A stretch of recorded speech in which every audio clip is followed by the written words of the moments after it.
Hello student, हम लोग आज देखेंगे रीजनिंग टेस्ट सीरीज 52 का सॉल्यूशन। जैसा कि पहला क्वेश्चन दिया गया है, जिस प्रकार घर का संबंध आश्रय से है उसी प्रकार स्कूल का संबंध किससे है। तो देखिए, घर में आदमी को मनुष्य को आश्रय मिलता है, तो उसी प्रकार से स्कूल में क्या मिलता है, तो शिक्षा मिलता है। तो हमारे प्रश्न का आंसर हो जाएगा शिक्षा, ऑप्शन हो जाएगा बी। नेक्स्ट क्वेश्चन है 2 नंबर, लिखा गया है नीचे दिए गए विकल्पों में से भिन्न शब्द ज्ञात करें। जो भिन्न शब्द है उसको आप ज्ञात करिए। क्लासिफिकेशन का ये क्वेश्चन है। तो देखिए क्या है, पाउंड, तो पाउंड तो एक मुद्रा होता है, इंग्लैंड का मुद्रा है पाउंड, ठीक है। मीटर, गज और इंच ये क्या है, तो दूरी का मात्रक है। तो पाउंड हो गया मुद्रा और मीटर, गज और इंच हो गया दूरी का मात्रक। तो हमारे प्रश्न का आंसर क्या होगा, पाउंड होगा। पाउंड इन सभी से क्या है, अलग है। आंसर हो गया ऑप्शन ए। नेक्स्ट क्वेश्चन है 3 नंबर, लिख रहा है इसमें अंग्रेजी वर्णमाला में दाएं छोर से 15वें अक्षर के दाईं ओर 7वां अक्षर कौन सा होगा। तो देखिए, दाएं और दाएं यानी कि राइट और राइट घटाते हैं, लेफ्ट और लेफ्ट भी घटाते हैं, ठीक है। राइट और लेफ्ट को ऐड करते हैं और लेफ्ट और राइट को भी ऐड करते हैं, ठीक है। तो यहाँ सिचुएशन तो यही है कि लेफ्ट और राइट को भी क्या करते हैं, तो लेफ्ट और राइट को भी ऐड करते हैं। तो ये सिचुएशन होता है। तो अब यहाँ सिचुएशन जो है हमारे पास क्या है, तो अंग्रेजी वर्णमाला में दाएं छोर से 15वें, दाएं छोर से 15वें के दाएं 7वां। तो दोनों का दोनों तो राइट राइट है। तो दोनों का दोनों जब राइट राइट है तो क्या करेंगे, यहाँ घटाएंगे। तो 15 माइनस 7 बराबर हो गया कितना, तो 8। तो ये 8 हो गया किस साइड से, तो ये 8 हो गया दाहिने साइड से, क्योंकि दोनों दायां है तो दाएं ही रहेगा। और ए जो होता अंग्रेजी वर्णमाला में, ए होता है बाएं साइड में और जेड होता है दाहिने साइड में। तो हम यहाँ पर जब आपको मालूम है ही कि जब जेड के साइड से गिनती किया जाता है तो क्या होता है, तो जब जेड के साइड से गिनती किया जाता है तो गिनती के संख्या को 27 में से घटाते हैं। तो 27 में से आप 8 को घटा दीजिए, प्राप्त हुआ 19। और 19 नंबर पर कौन सा लेटर है, 19 नंबर पर लेटर एस। तो हमारे प्रश्न का आंसर हो जाएगा एस, और एस दिया गया ऑप्शन ए में, तो प्रश्न का आंसर हो जाएगा ऑप्शन ए, ऑप्शन ए, ठीक है। क्लियर है, समझ में आ गया, कोई दिक्कत तो नहीं यहाँ तक। चलिए अब आगे बढ़ते हैं।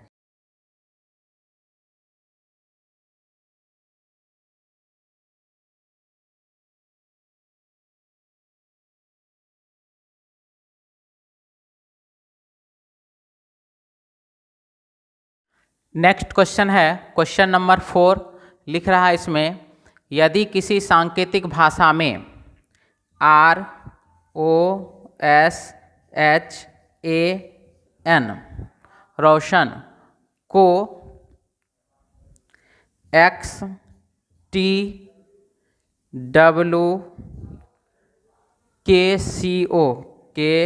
C O लिखा जाता है, तो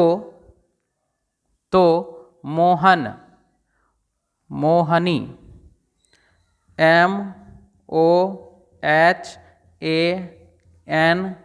MOHANI मोहिनी, मोहिनी को उसी भाषा में कैसे लिखा जाएगा, ठीक है। तो चलिए देखते हैं इसमें क्या हुआ है। आर का जो पोजीशन होता है अंग्रेजी वर्णमाला में 18, 15, 19, 8, 1, 14, ये होता है 15, 3, 11, ये होता है आपको 23, 20 और ये होता है 24। तो 18 है और 24 है, तो यहाँ हो गया +6, यहाँ हो गया +5, +4, +3, +2, +1, ठीक है। +6, +5, +4, +3, +2, +1। तो यही सिचुएशन हमको यहाँ मोहिनी के साथ भी अपनाना है। M हो जाता 13, 15, 8, 1, 14 और 9। इसमें ऐड करना है +6, 13 में 6 ऐड किए तो हो जाएगा 19, 19 नंबर पर होता है S। 15 में यहाँ 5 जोड़ दिए हो गया 20, 20 नंबर पर लेटर होता है T। 8 में यहाँ पर 4 जोड़ देंगे, हो जाएगा 12। 12 नंबर पर लेटर होता है एल।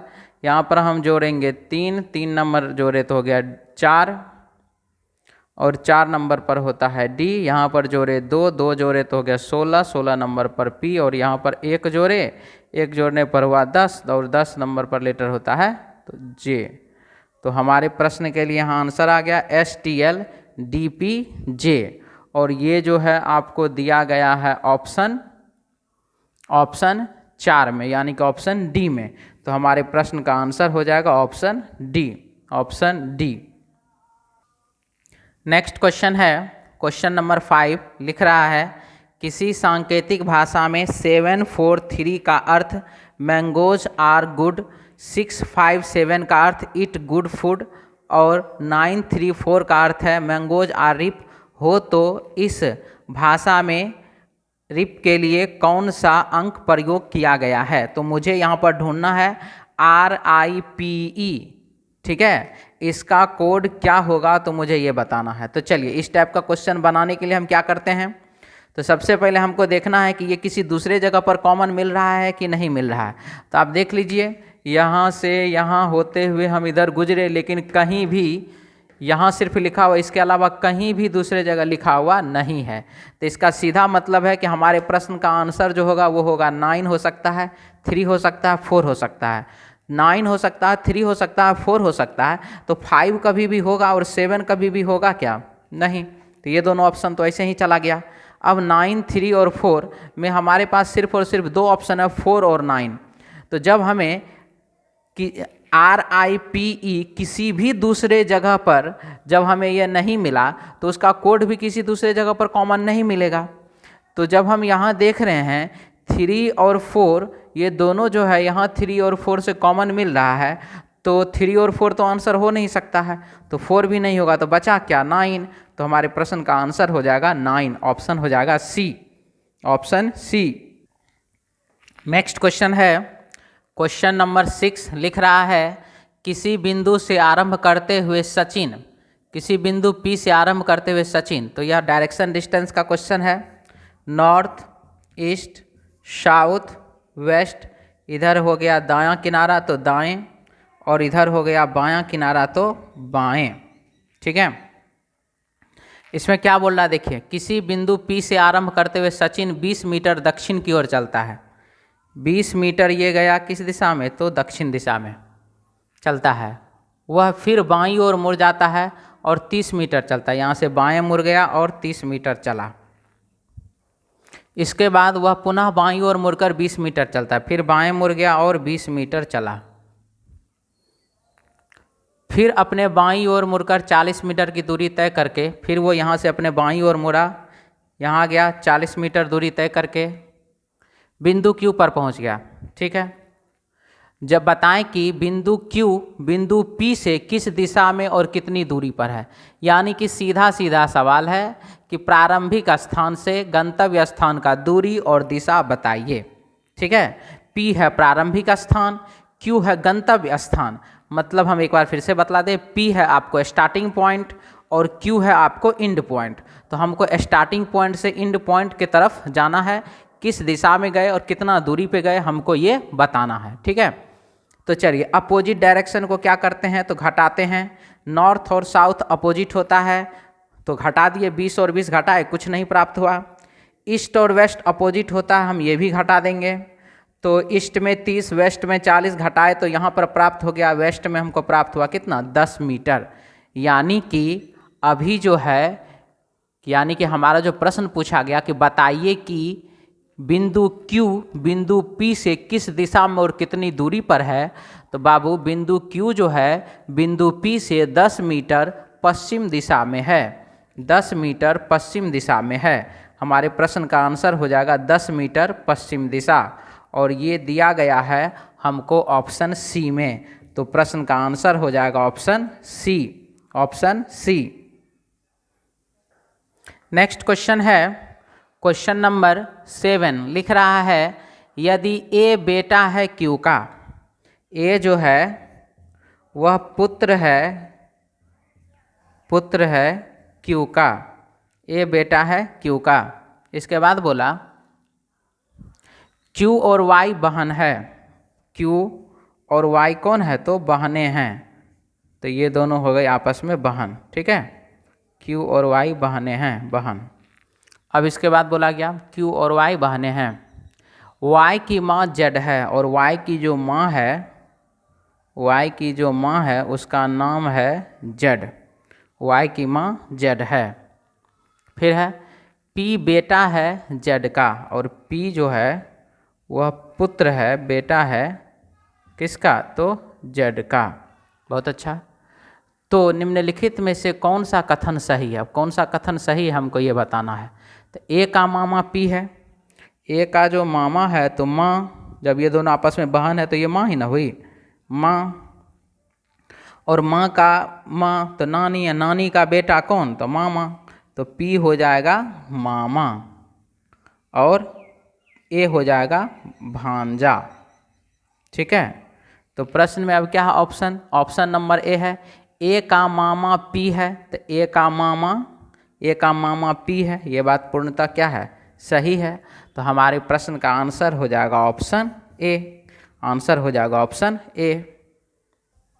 क्वेश्चन नंबर है 8 नंबर, लिख रहा है लड़कियों की एक कतार में मधु, यदि मधु जो कि बाएं ओर से 10वें स्थान पर है और ऋतु जो कि दाईं ओर से 9वें स्थान पर है, आपस में अपना स्थान अदल बदल कर लेती है, जिससे मधु बाएं ओर से 15वें स्थान पर हो जाती है, तो बताएं कि इस कतार में कुल कितनी लड़कियां हैं, ठीक है। तो कुल कितनी लड़कियां हैं? तो टोटल बराबर लेफ्ट प्लस राइट माइनस 1, ठीक है। टोटल बराबर लेफ्ट प्लस राइट माइनस 1, यही करना होता है। तो लड़कियों की एक पंक्ति में मधु जो बाएं ओर से 10वें स्थान पर है, मधु बाएं ओर से 10वें स्थान पर, ठीक है। और ऋतु जो दाएं ओर से 9वें स्थान पर, ऋतु जो है दाएं ओर से 9वें स्थान पर है। आपस में अपना स्थान अदल बदल कर लेती है, आपस में ये दोनों अपना स्थान जो है अदल बदल कर लेती है, तो जिससे मधु बाएं ओर से 15वें स्थान पर, तो मधु जो है वो बाएं से चली जाती है कितने नंबर पर? तो 15वें स्थान पर। तो 10वें स्थान पर है, अब वो 15वें स्थान पर चली गई, इसका मतलब हम इसमें क्या किए? 5 जोड़े, हम इसमें 5 जोड़े, तभी ना 15वें स्थान पर चली गई। तो बताएं कि इस कतार में कुल कितनी लड़कियां हैं। तो अब यहाँ पर देखिए क्या हो रहा है, अब यहाँ पर बात सीधा सीधा हो रहा है कि मधु जो है वो बाएं सिरे से 15वें स्थान पर और अंत से 9वें स्थान पर। तो अब बताइए कि टोटल कितना? तो 15 और 9 हो गया 24, और 24 में से एक घटा देंगे हो जाएगा कितना? तो 23, यानी कि टोटल का टोटल जो है इस कतार में 23 लड़की है, 23 लड़कियां हैं। आंसर हो जाएगा इसका option A, answer option A, ठीक है। क्वेश्चन नंबर है 9, लिख रहा है इसमें किसी कूट भाषा में 1354 का अर्थ है उसने लाल आम खाया। 1354, 1354 का अर्थ है उसने लाल आम खाया, उसने लाल आम खाया, लाल आम खाया, ठीक है। अब हमको यहाँ पर बताना है कि ये जो 4 जानकारी और हमको दिया गया है, लिखा रहा क्या है? उसी कूट भाषा में किसी कूट भाषा में 1354 का अर्थ है उसने लाल आम खाया। उसी कूट भाषा में लाल का कूट ज्ञात करने के लिए, लाल का कोड क्या होगा यह चीज़ ज्ञात करने के लिए निम्न में से कौन सी जानकारी आवश्यक है। यानी कि यहाँ पर जितना जानकारी दिया गया है इसमें से कौन सा जानकारी जो है हमको आवश्यक है ये हमको बताना है, ठीक है। तो अब हम इसमें देख रहे हैं 1 नंबर में क्या लिख रहा है? उसने आम रखा है। तो 1246 का कोड जा रहा, उसने आम रखा है। तो उसने आम रखा है, तो उसने और आम यहाँ पर ये 2 ठो तो कॉमन मिल रहा है। तो चलिए हम लिखते हैं 1 नंबर में बोल रहा है क्या चीज़? 1246, 1246 उसने आम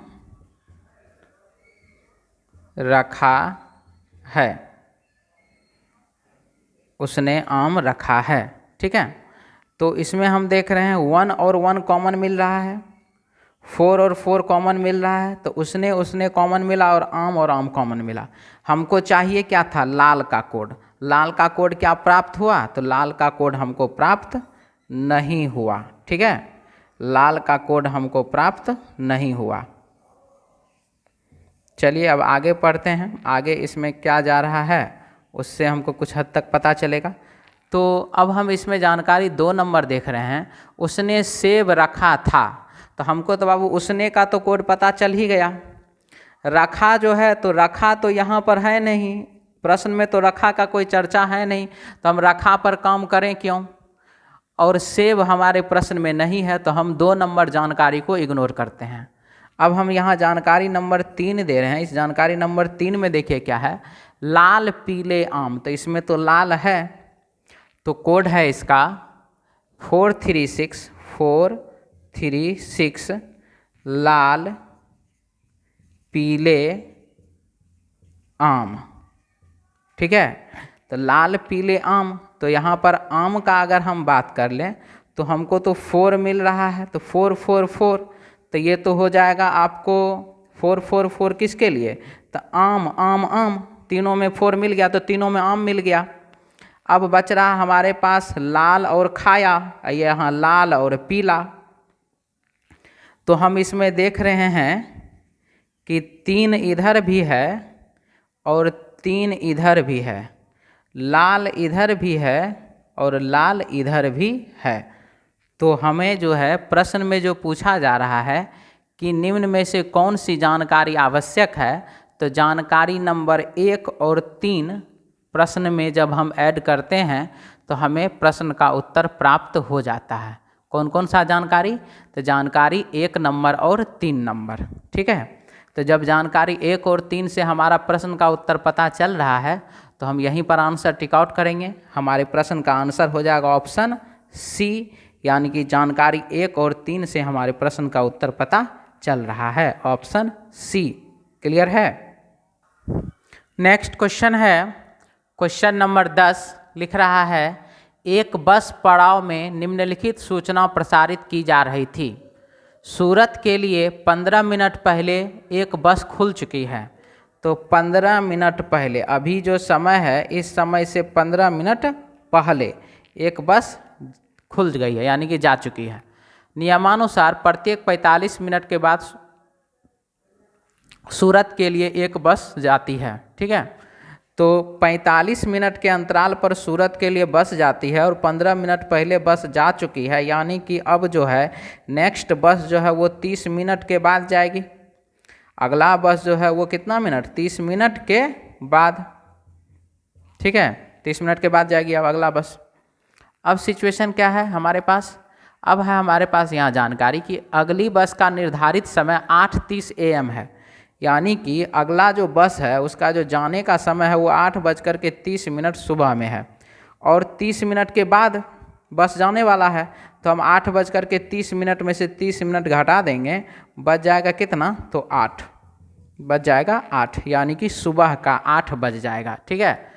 तो बोला गया बताएं कि कितने बजे यह जानकारी प्रसारित की गई थी। तो यह जानकारी जो है ठीक 8 बजे प्रसारित की गई थी। तो हमारे प्रश्न का आंसर होगा 8 बजे और ऑप्शन हो जाएगा इसका डी, ऑप्शन हो जाएगा इसका डी।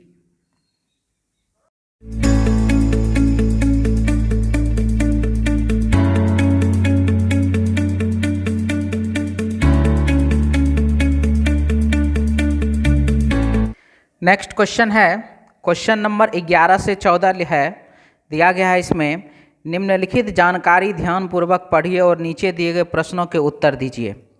एक पॉलीक्लिनिक में 5 डॉक्टर का गुट है, PQRST, ठीक है, PQRS और T, 5 डॉक्टर का गुट है। ये अलग अलग ये विशेषज्ञ हैं। तो ये जो विशेषज्ञ हैं उसमें ये लिख दिया जाएगा, ठीक है। अब क्या बोला गया इसमें, इस गुट में मनोविश्लेषण, शल्य चिकित्सक और एनेस्थेटिस्ट के डॉक्टर हैं। पी और एस अविवाहित महिला है और विशेषज्ञ नहीं है। तो जब वो विशेषज्ञ नहीं है तो हम डैश दे देते हैं पी और एस में। और ये कौन है? अविवाहित महिला है। तो पुरुष के लिए हम प्लस का साइन देते हैं और महिला के लिए माइनस का साइन देते हैं। तो हम यहाँ पर माइनस का साइन पी में और एस में दोनों में हम माइनस का साइन यहाँ पर दे रहे हैं। ठीक है, जिससे कि हमको ये पता चल जाए कि ये महिला है। ठीक है, अब क्या बोला इसमें?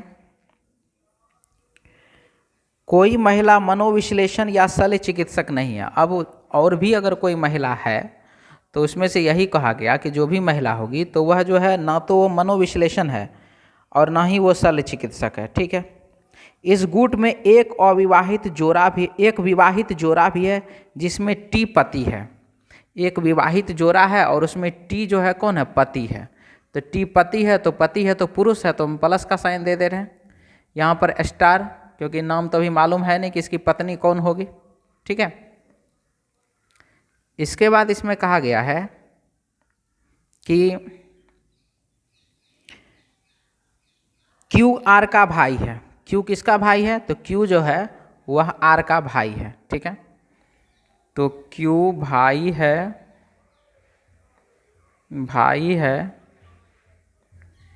आर का। अब आप यहाँ पर देखिए, थोड़ा संपर्क करते हैं हम प्रश्न में, थोड़ा यहाँ पर चलते हैं। पी एक महिला है जो कि अविवाहित है। पी एक महिला है जो कि अविवाहित है। एस एक महिला है जो कि अविवाहित है। अब बचा यहाँ पर क्यू आर और टी। क्यू आर और टी, आप इसमें देख रहे हैं टी पुरुष जा रहा है तो टी को प्लस, क्यू पुरुष जा रहा है तो क्यू को भी प्लस। बचा कौन? तो बचा तो सिर्फ अब आर ही ना, यानी कि टी की पत्नी जो होगी वह कौन होगी? वो तो आर होगी। टी की पत्नी कौन होगी? तो आर होगी। और आर का भाई कौन है? क्यू है। आर का भाई है क्यू। ये हो गया हमारा ब्लड रिलेशन का जो एडजस्टमेंट है यहाँ तक में वो। ठीक है, अब क्या बोल रहा है? बोला गया 4 नंबर कथन जो है उसमें कि कोई महिला मनोविश्लेषण या शल्य चिकित्सक नहीं है। तो यानी कि आर जो है वो तो महिला है, आर जो है वो तो महिला है, तो ये मनोविश्लेषण नहीं हो सकती है, ये शल्य चिकित्सक भी नहीं हो सकती है। तो बचा क्या? अब बचा एनेस्थेटिस्ट। तो इसका मतलब आर जो है वो क्या होगी? एनेस्थेटिस्ट होगी।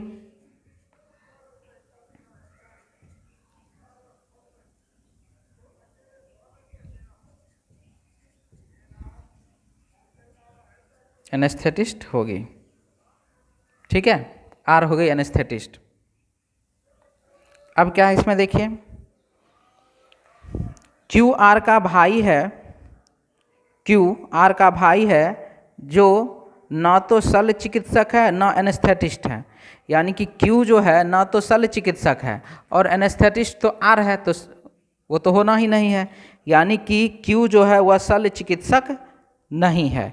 तो जब क्यू शल्य चिकित्सक नहीं है तो इसका मतलब क्यू हो जाएगा कौन? तो मनोविश्लेषण। क्यू हो जाएगा मनोविश्लेषण।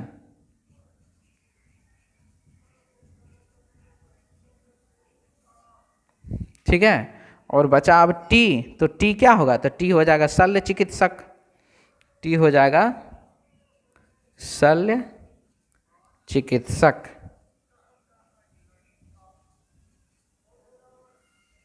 चलिए, तो ये हो गया हमारे प्रश्न का एडजस्टमेंट। अब इसमें बोला जा रहा है 11 नंबर क्वेश्चन, इस गुट में महिला डॉक्टर कितनी है? तो 11 नंबर क्वेश्चन में बोला महिला डॉक्टर कितनी है? तो महिला डॉक्टर 1, महिला डॉक्टर 2, महिला डॉक्टर 3। 3 महिला डॉक्टर है और 3 दिया गया ऑप्शन बी में, तो 11 का आंसर हो जाएगा ऑप्शन बी। 12 नंबर क्वेश्चन है, निम्नलिखित जोड़ों में से कौन सा विवाहित जोड़ा है? विवाहित जोड़ा देख लीजिए, टी और आर विवाहित जोड़ा है, तो टी और आर दिया गया ऑप्शन सी में, तो प्रश्न का आंसर हो जाएगा 11 का ऑप्शन सी। 13 नंबर क्वेश्चन है, निम्नलिखित में से किस गुट के सभी डॉक्टर पुरुष हैं? सारे के सारे जो डॉक्टर हैं वह पुरुष है, वह किस गुट के? तो अब चलिए देखते हैं इसमें। तो पुरुष जो है वो तो 2 ही ठो है, क्यू और टी। तो Q और T जिसमें लिखा होगा, यानी कि ऑप्शन डी। 14 नंबर सवाल है, निम्नलिखित में से किस गुट के सदस्यों का आपस में नाता है? तो आपस में नाता है, रिलेशन तो यही दोनों तीनों का ना है, टी आर और क्यू का। टी आर क्यू दिया गया ऑप्शन डी में, तो प्रश्न का आंसर हो जाएगा ऑप्शन डी। 11 का बी, 12 का सी, 13 का डी और 14 का डी। क्लियर है, कोई दिक्कत तो नहीं इसमें। चलिए अब आगे बढ़ते हैं। नेक्स्ट क्वेश्चन है क्वेश्चन नंबर 15। लिख रहा है इसमें, कुछ खारी पॉकेट है, कुछ खारी पॉकेट है, कुछ पॉकेट पाउच है, कुछ पॉकेट पाउच है। निष्कर्ष नंबर 1 है, कुछ पॉकेट खारी है, सही।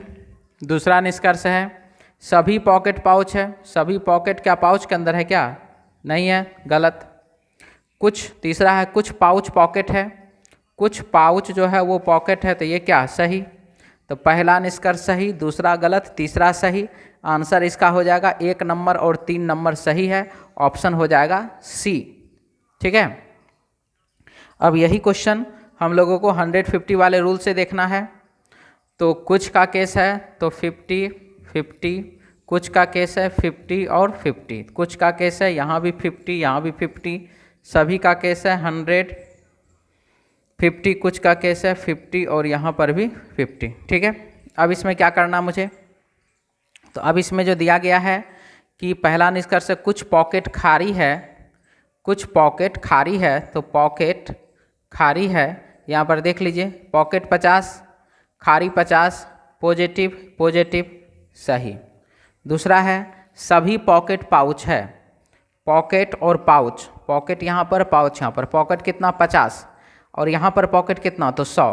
50 रुपया वाला सामान 100 रुपया में बिकेगा तो खरीदिएगा? नहीं खरीदिएगा, गलत।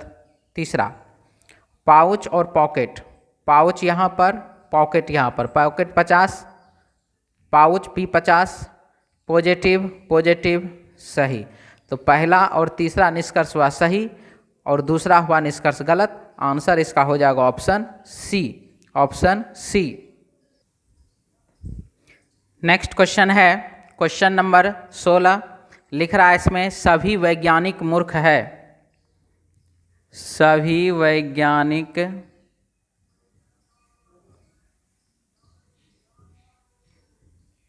मूर्ख है। इसके बाद बोला गया, सभी मूर्ख अनपढ़ है, सभी जो मूर्ख है ये अनपढ़ है। तो अब है हमारे पास निष्कर्ष नंबर 1, सभी वैज्ञानिक अनपढ़ है, तो सभी वैज्ञानिक जो है वो देख लीजिए अनपढ़ के अंतर्गत है, तो सही। दूसरा, सभी अनपढ़ वैज्ञानिक है, सभी का सभी जो अनपढ़ है वो वैज्ञानिक के अंतर्गत है क्या? नहीं है, तो गलत। तीसरा है, सभी अनपढ़ मूर्ख है, सारा का सारा अनपढ़ क्या मूर्ख के अंतर्गत है? नहीं है, तो गलत। चौथा, कुछ अनपढ़ मूर्ख है और कुछ अनपढ़ जो है वो मूर्ख है, तो ये बात क्या हो जाएगा? सही। तो यहाँ पर पहला निष्कर्ष सही, चौथा निष्कर्ष सही, दूसरा और तीसरा निष्कर्ष गलत। तो हमारे प्रश्न का आंसर हो जाएगा ऑप्शन ए, केवल 1 तथा 4 सही है। ऑप्शन ए, केवल 1 तथा 4 सही है। अब यही क्वेश्चन को हम लोग 150 वाले रूल से देखेंगे। सभी का केस है तो 100, यहाँ पर 50, सभी का केस है यहाँ भी 100 और यहाँ पर 50, सभी का केस है यहाँ पर 100 और 50, सभी का केस है 100 और यहाँ 50, सभी का केस है 100 और 50, कुछ का केस है 50 और 50। ठीक है, तो अब इसमें है निष्कर्ष पहला, सभी वैज्ञानिक अनपढ़ है, सारा का सारा जो वैज्ञानिक है वो अनपढ़ है। तो चलिए देखते हैं, दो कथन वैज्ञानिक अनपढ़, वैज्ञानिक अनपढ़, दो कथन से निष्कर्ष बनाने के लिए एक कॉमन टर्म का होना जरूरी है और साथ ही साथ कॉमन टर्म में कम से कम एक 100 होना जरूरी है। तो आप देख रहे हैं इसमें दोनों मूर्ख और मूर्ख कॉमन मिला और कॉमन में एक 100 हो गया यहाँ पर। ठीक है, यहाँ तक। अब इसके बाद क्या बोल रहा है? अब इसके बाद हम देखते हैं, लिख रहा है कि सभी वैज्ञानिक अनपढ़ है, वैज्ञानिक 100, अनपढ़ 50, अनपढ़ 50, दोनों पॉजिटिव, ये भी पॉजिटिव हो गया सही। दूसरा निष्कर्ष है सभी अनपढ़ वैज्ञानिक है। सभी अनपढ़, तो अनपढ़ है यहाँ पर 50, यहाँ पर अनपढ़ हो गया 100। तो 50 कभी 50 रुपया वाला सामान 100 रुपया में मिलेगा तो खरीदेंगे? नहीं खरीदेंगे। तो दूसरा निष्कर्ष गलत। अनपढ़ है यहाँ पर 100, अनपढ़ है यहाँ 50। 50 रुपया वाला सामान 100 रुपया में मिलेगा तो खरीदेंगे? तो नहीं खरीदेंगे, गलत।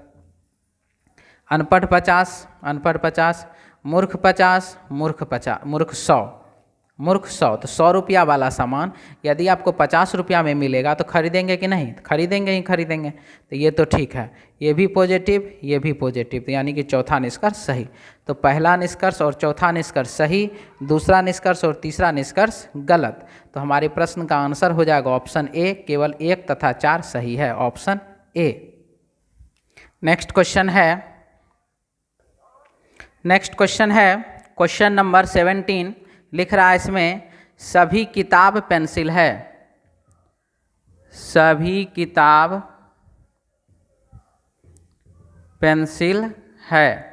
इसके बाद है कुछ पेंसिल अच्छा है और कुछ पेंसिल जो है वह अच्छा है। तो निष्कर्ष नंबर 1 है कुछ पेंसिल अच्छा नहीं है।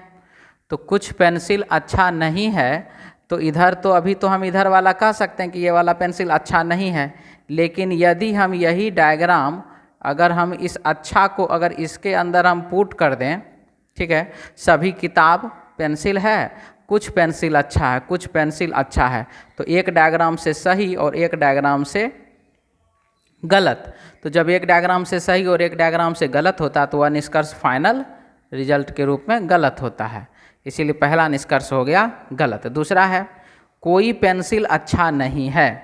तो कोई पेंसिल अच्छा नहीं है, देखिए तो इधर तो अच्छा तो हो रहा है, तो बोल रहा कोई भी पेंसिल अच्छा नहीं, तो ये क्या हो गया? गलत। तीसरा है कोई किताब अच्छा नहीं है।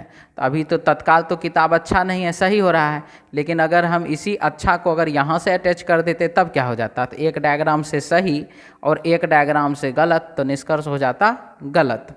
चौथा है कुछ किताब अच्छा है। कुछ किताब अच्छा है, और ये देखिए ये यहाँ से अभी यहाँ से यहाँ है, तो इधर से हो रहा है गलत, और यहाँ से यहाँ कर देते तब हो जाता सही। तो एक डायग्राम से गलत और एक डायग्राम से सही, तो क्या हो जाता ये? गलत। अब यहाँ पर आप सिचुएशन देखिए, हम जो आप लोगों को बताए हुए हैं कि हमारे पास जो सिचुएशन जा रहा, देखिए क्या है, किताब अच्छा नहीं है, किताब अच्छा है, और इस दोनों में आप देख चुके हैं कि एक डायग्राम से सही जाता है और एक डायग्राम से गलत जाता है, दोनों में एक ही प्रकार का बात कहा भी जा रहा है।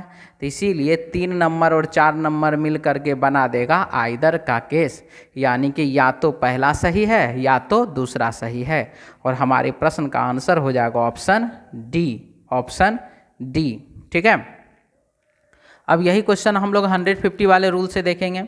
सभी का केस है तो 100, यहाँ 50, कुछ का केस है 50, और यहाँ पर 50, कुछ का केस है 50, और यहाँ पर नहीं का केस है तो 100, यहाँ पर कोई नहीं का केस है 100, और यहाँ पर भी 100, कोई नहीं का केस है 100, और यहाँ भी 100, कुछ का केस है तो 50, और यहाँ पर भी 50। ठीक है, अब हमारे पास जो सिचुएशन है चलिए उसको हम देखते हैं। तो निष्कर्ष 1 है कुछ पेंसिल अच्छा नहीं है। कुछ पेंसिल अच्छा नहीं है। कुछ पेंसिल अच्छा नहीं है। तो हमें देखना है कि पेंसिल है यहाँ अच्छा है, यहाँ ये है पॉजिटिव, ये है निगेटिव।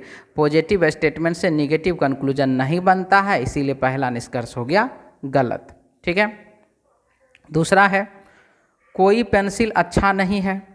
तो पेंसिल यहाँ पर अच्छा, यहाँ पर पेंसिल यहाँ पर अच्छा, यहाँ पर पेंसिल यहाँ 50, पेंसिल 100, अच्छा 50, अच्छा 100। 100 रुपया वाला 50 रुपया वाला सामान 100 रुपया में मिलेगा तो खरीदिएगा? नहीं खरीदिएगा, तो दूसरा निष्कर्ष भी गलत। तीसरा है कोई किताब अच्छा नहीं है। किताब यहाँ पर अच्छा, यहाँ पर कॉमन टर्म मिला, पेंसिल और पेंसिल कॉमन टर्म में कम से कम एक 100 होना चाहिए, जो कि यहाँ नहीं है, तो ये भी गलत। कुछ किताब अच्छा है, किताब यहाँ पर अच्छा है, यहाँ पर कॉमन टर्म मिला, कॉमन टर्म में कम से कम एक 100 होना चाहिए, 100 नहीं होने के कारण ये भी गलत। अब हम इसके लिए क्या बताएं, जब एक से अधिक निष्कर्ष गलत होता है तो वहाँ आइदर वाला सिचुएशन हम जांच करते हैं। तो हमने देखा पेंसिल अच्छा, यहाँ भी पेंसिल अच्छा, दोनों तो निगेटिव ही है, यहाँ तो आइदर नहीं हो पाएगा, और इधर तो पेंसिल अच्छा है नहीं, तो इस दोनों में देखिए किताब अच्छा और किताब अच्छा। तो रूल क्या है, तो दोनों ही निष्कर्ष कथन के अनुसार गलत होना चाहिए। तो 3 नंबर निष्कर्ष और 4 नंबर निष्कर्ष दोनों कथन के अनुसार गलत है। साथ ही साथ दोनों में सब्जेक्ट और प्रेडिकेट एक ही होना चाहिए, तो किताब किताब अच्छा अच्छा दोनों में एक ही है, यहाँ भी ठीक है।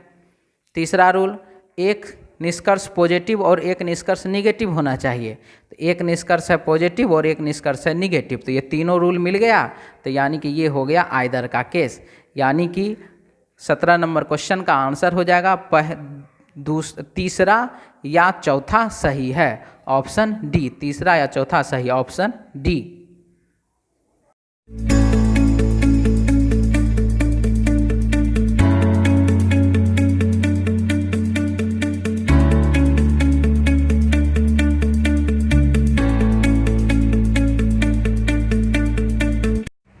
क्वेश्चन नंबर है 18, लिख रहा है इसमें कथन दिया गया, महंगे सेब बुरे नहीं हो सकते, यानी कि सेब जो है वह महंगा है और वह जो है बुरा नहीं हो सकता, मतलब वह ख़राब नहीं हो सकता।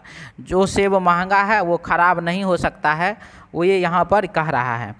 तो 18 नंबर क्वेश्चन का निष्कर्ष में बोल रहा है, बाज़ार में जब सेबों की मांग पूर्ति नहीं होती तब इसकी कीमत बढ़ जाती है। देखिए यहाँ पर मांग और पूर्ति का, और यहाँ पर सेब के महंगा और ख़राब होने से संबंधित पर कथन में कहा गया है, न कि मांग और पूर्ति का बात कहा गया है। इसीलिए 18 नंबर क्वेश्चन का पहला निष्कर्ष गलत। दूसरा है, सेब की जितनी अधिक कीमत होगी उसकी किस्म उतनी ही अच्छी होती है, तो ये बात क्या हो जाएगा, सही हो जाएगा, क्योंकि हमारे प्रश्न में कथन में यही बात कहा गया, महंगे सेब बुरे नहीं हो सकते, यानी कि जितना अधिक कीमत उतना अच्छा क्वालिटी, उतना अच्छा वो सेब होगा। इसीलिए 18 का पहला गलत, दूसरा सही, आंसर हो जाएगा 18 का ऑप्शन बी। नेक्स्ट क्वेश्चन है 19 नंबर, लिखा गया, दानव अपने मतलब के लिए धर्म ग्रंथों के दृष्टांत प्रस्तुत कर सकता है। जो दानव प्रवृत्ति का है, जो दानव है वो अपने मतलब के लिए, अपने स्वार्थ के लिए क्या करता है, तो धर्म ग्रंथ के दृष्टांत का, यानी कि उसके अध्याय का, कोई पैराग्राफ का, कोई 1-2 लाइन का वो क्या कर सकता है, तो दृष्टांत प्रस्तुत कर सकता है, यहाँ कहा गया। तो निष्कर्ष नंबर 1 है, अशुद्ध अंतःकरण वाले व्यक्ति के भी कुछ सिद्धांत होते हैं। जो अशुद्ध अंतःकरण है, यानी कि जिसका अंतरात्मा जो शुद्ध नहीं है, वह जो है उसके भी कुछ सिद्धांत होते हैं, यहाँ पर यह कहा गया है। तो इसीलिए यह तो पूर्णतः सही जा रहा है, क्योंकि हमारे कथन में तो यही बात कहा गया है। दूसरा है, वास्तविक पंडित धर्म ग्रंथों में प्राप्त होता है। वास्तविक जो पंडित होता है वो धर्म ग्रंथों में प्राप्त होता है, तो ये कोई मतलब का चीज़ नहीं है। मतलब का चीज़ इसलिए नहीं क्योंकि हमारे कथन में इस प्रकार का बात नहीं कहा गया है, इसीलिए हमारे कथन में दानव का बात कहा गया है, ना कि पंडित का बात कहा गया है। इसीलिए 19 का पहला सही, दूसरा गलत, आंसर हो जाएगा इसका ऑप्शन ए।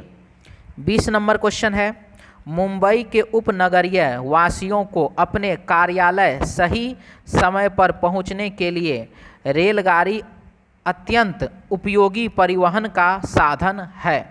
कहा गया कि मुंबई के उपनगरीय वासियों को अपने कार्यालय सही समय पर पहुंचने के लिए, यानी कि उसका जो कार्यालय है वो उसको अगर सही समय पर पहुंचना है तो क्या करना है, तो पहुंचने के लिए रेलगाड़ी जो है अत्यंत उपयोगी परिवहन साधन है, यानी कि रेलगाड़ी जो है वो बहुत ही उपयोगी साधन है, यहाँ ये कहा गया। तो परिकल्पना नंबर 1 है, मुंबई के उपनगर में परिवहन का एकमात्र साधन रेलगाड़ी है।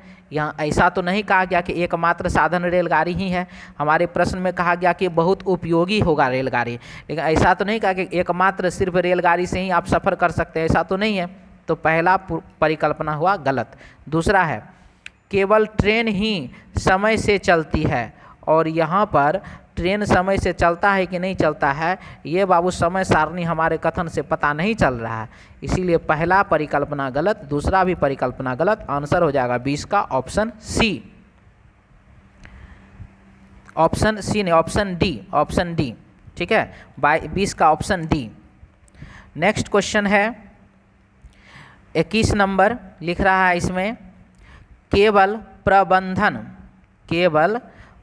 प्रबंधन सिद्धांत के साझेदारी से अपने कारखानों में अनुशासनहीनता को रोका जा सकता है। केवल प्रबंधन सिद्धांत के साझेदारी से, यानी कि आपका जो मैनेजमेंट का जो सिद्धांत है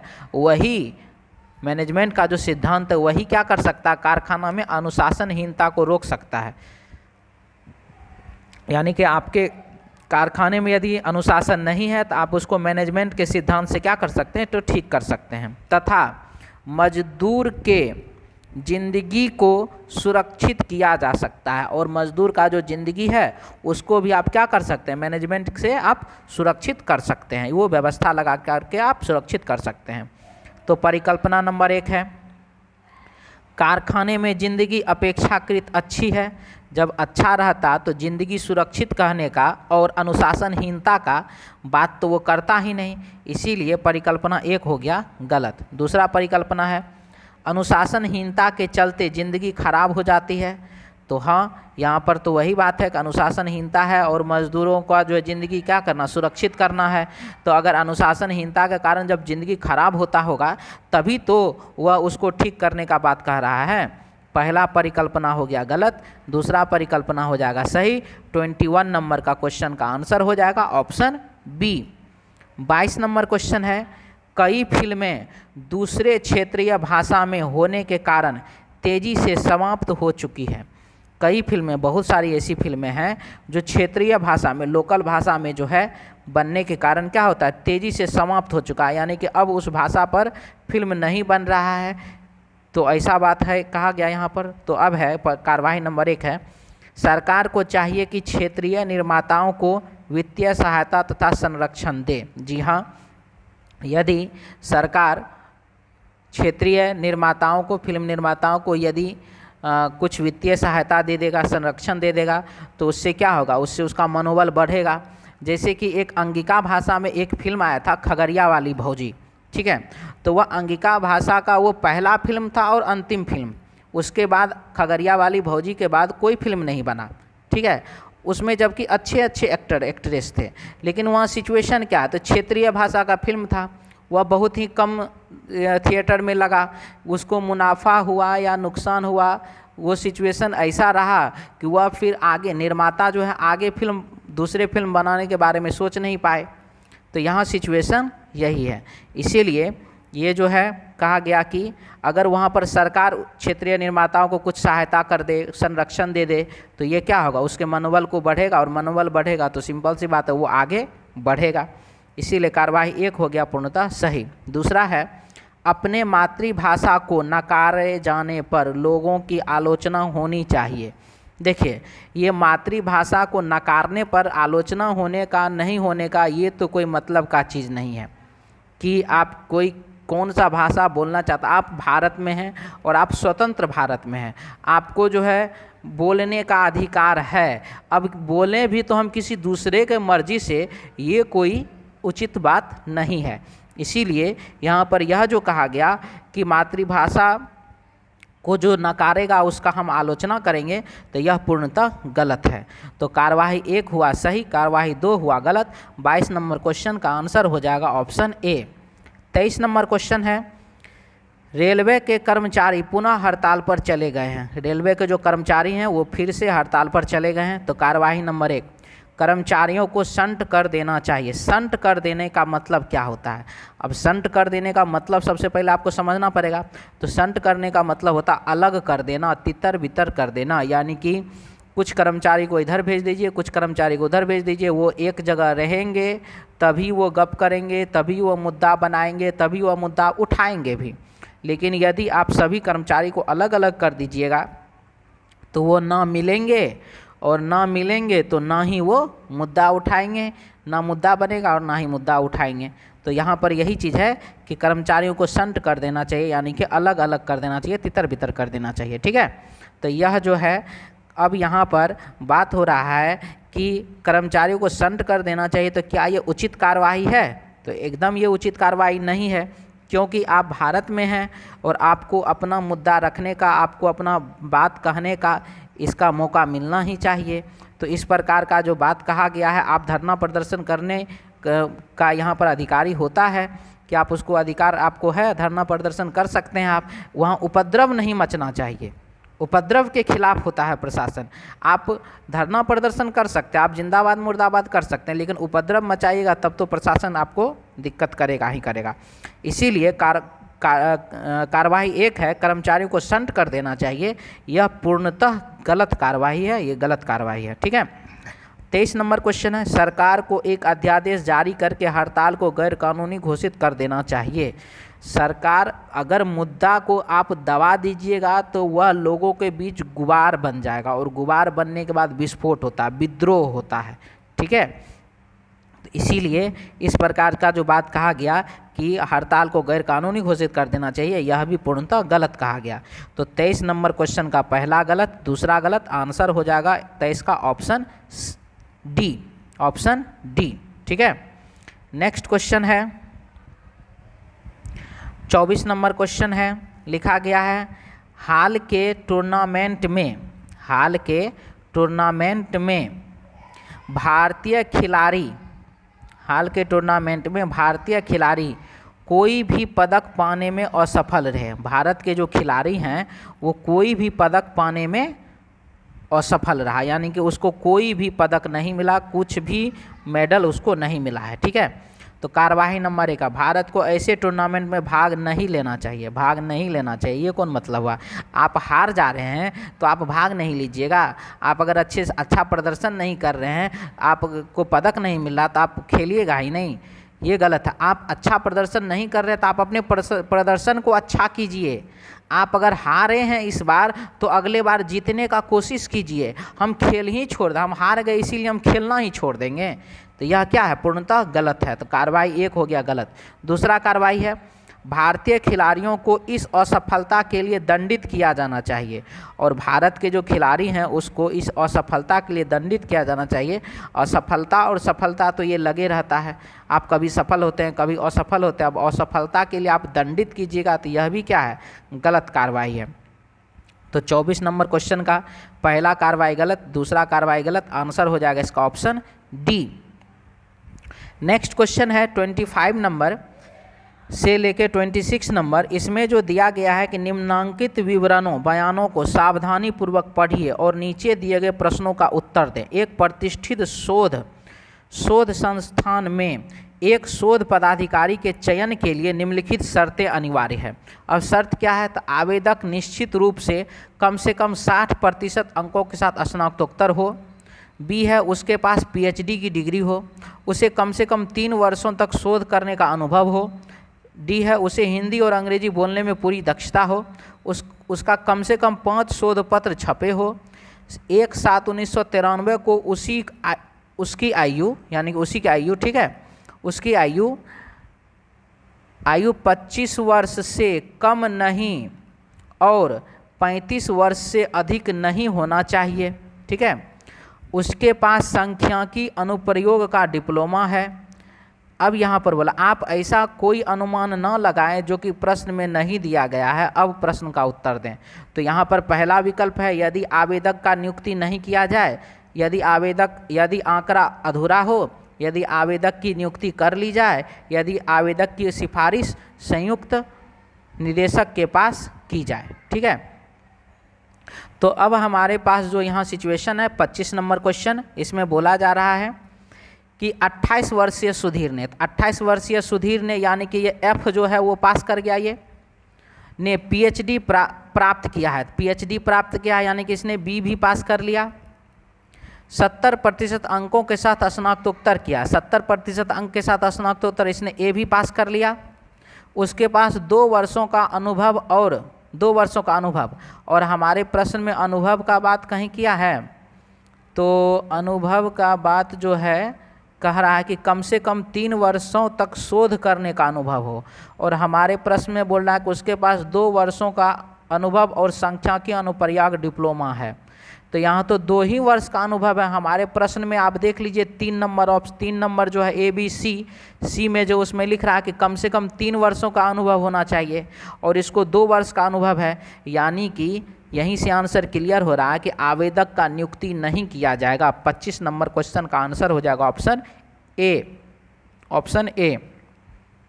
26 नंबर क्वेश्चन है, 27 वर्षीय राजेश यानी कि एफ पास कर गया। ये एफ में 25 वर्ष से 35 है, 27 वर्ष पास है। ये 61% अंकों के साथ स्नातकोत्तर और स्नातकोत्तर में 60% चाहिए, 61 है, यानी ए भी पास कर गया। एवं पीएचडी किया हुआ है तो पीएचडी डिग्री पास है, यानी कि बी भी पास कर गया। इसके बाद है क्या चीज़, वह आसानी से हिंदी और अंग्रेजी बोल सकता है, तो इसने हिंदी और अंग्रेजी भी बोल रहा है, यानी कि डी भी पास कर गया। जिसके पास 4 वर्ष का अनुभव तथा 5 शोध पत्र छपवा चुका है। 4 वर्ष का अनुभव है और हमारे प्रश्न में बोला 3 ही वर्ष का चाहिए, तो ये भी पास कर गया।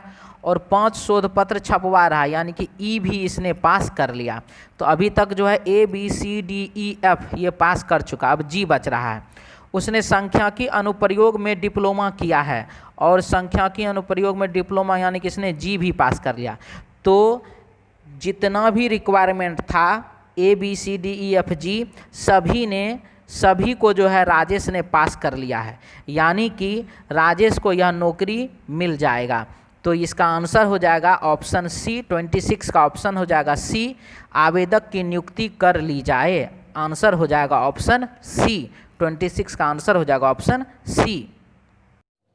हेलो स्टूडेंट, अब हर रोज़ हमारे यूट्यूब चैनल पर रीजनिंग टेस्ट सीरीज का सॉल्यूशन अपलोड किया जाएगा।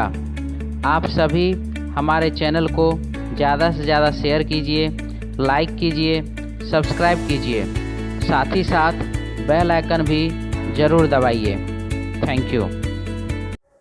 नेक्स्ट क्वेश्चन है क्वेश्चन नंबर 27। लिख रहा है इसमें, प्रश्न में बाईं ओर एक प्रश्न आकृति तथा दाईं ओर 4 उत्तर आकृति दी गई है। उस उत्तर आकृति को चुनिए जो प्रश्न आकृति के बिल्कुल सदृश है, यानी कि बिल्कुल समान है। ठीक है, और अब यहाँ पर जब बिल्कुल समान का बात करते हैं तो आप प्रश्न आकृति में देख रहे हैं आयत है, वर्ग है, वृत्त है और चांद है। अब आप यही चीज़ जब आप ऑप्शन ए में देखते हैं, यहाँ पर सब कुछ तो है लेकिन वर्ग जो है वो वर्ग का रोटेशन है, वर्ग रोटेट किया गया है, तो ये तो बिल्कुल समान तो नहीं है। जबकि ऑप्शन बी में जो है वह बिल्कुल समान दिख रहा है। ऑप्शन सी में जो है ये जब आप देख रहे हैं इसमें, तो इसमें आप देखिए क्या हो रहा है कि चांद और आयत, ये देखिए आपके प्रश्न में जो है प्रश्न आकृति में चांद और आयत एक दूसरे के सामने है और सर्कल और वर्ग एक दूसरे के सामने है। लेकिन ऑप्शन सी में जो है वो स्थान परिवर्तन कर लिया है और ऑप्शन डी में फिर वर्ग रोटेट हो गया है। तो इसीलिए हमारे प्रश्न का आंसर यहाँ पर हो जाएगा ऑप्शन बी। ऑप्शन बी जो है वह प्रश्न आकृति के बिल्कुल समान है, बिल्कुल ही सदृश है, यानी कि समान है, ऑप्शन बी। नेक्स्ट क्वेश्चन है 28 नंबर। लिख रहा है इसमें, नीचे दिए गए प्रश्न आकृति में 5 आकृति दी गई है, इनमें से किन 3 आकृतियों को लेकर एक वर्ग बनाया जा सकता है। मुझे एक वर्ग बनाना है और एक वर्ग बनाने के लिए हमको यहाँ पर जो आकृति है उसका हमको प्रयोग करना है और ये देखना है। ठीक है, तो ये चलिए हमने एक वर्ग बना लिया। सबसे पहले काम क्या, वर्ग बना लिया। अब इसमें हमको क्या करना है, तो जो आकृति दिया गया उसको हमको अटैच करना है। तो हम इसमें सबसे पहले आकृति सी जो है हम वो अटैच कर रहे हैं। आकृति सी हम यहाँ पर अटैच कर रहे हैं सबसे पहले, और ये रखिए हमने यहाँ पर आकृति सी अटैच कर दिया। अब देख रहे हैं सी के बाद ही हम ए आकृति जैसे अटैच करते हैं तो वो देखिए ये सीक्वेंस पे ए आकृति चला गया, और इसके बाद ए आकृति अटैच करने के बाद अब आप देख लीजिए इधर जो है सी आकृति, इधर ए आकृति, और ये वाला आकृति हो गया आपको ई। यानी कि हमारा प्रश्न जो है वो वर्ग बना रहा है किस किस आकृति से, तो ए सी और ई से, और ए सी ई दिया गया है ऑप्शन डी में। तो हमारे प्रश्न का आंसर हो जाएगा ऑप्शन डी, ऑप्शन डी। ठीक है, नेक्स्ट क्वेश्चन है क्वेश्चन नंबर 29। लिखा हुआ है इसमें नीचे दी गई आकृति में कितने समांतर चतुर्भुज हैं। तो सबसे पहला चीज़ समांतर चतुर्भुज होता कैसा है, तो देख लीजिए समांतर चतुर्भुज जो है बाबू वो इस प्रकार का होता है, इस डिजाइन से समांतर चतुर्भुज बनता है। ठीक है, तो हमको इस प्रश्न आकृति में जो है समांतर चतुर्भुज देखना है कि टोटल कितने हैं।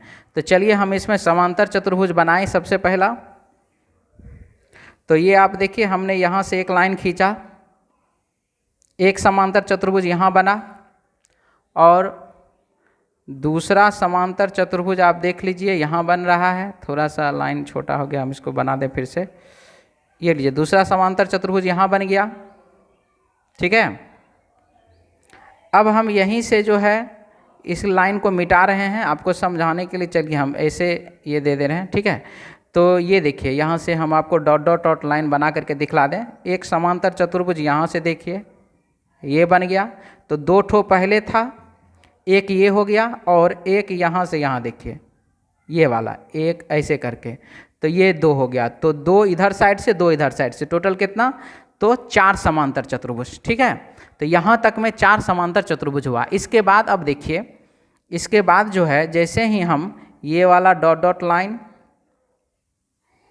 ये वाला और ये वाला ये मिटा दे रहे हैं, तो ये देखिए एक और समांतर चतुर्भुज बन गया है। ठीक है, और इसी के साथ जैसे ही हम इसको इधर से कंप्लीट करते हैं,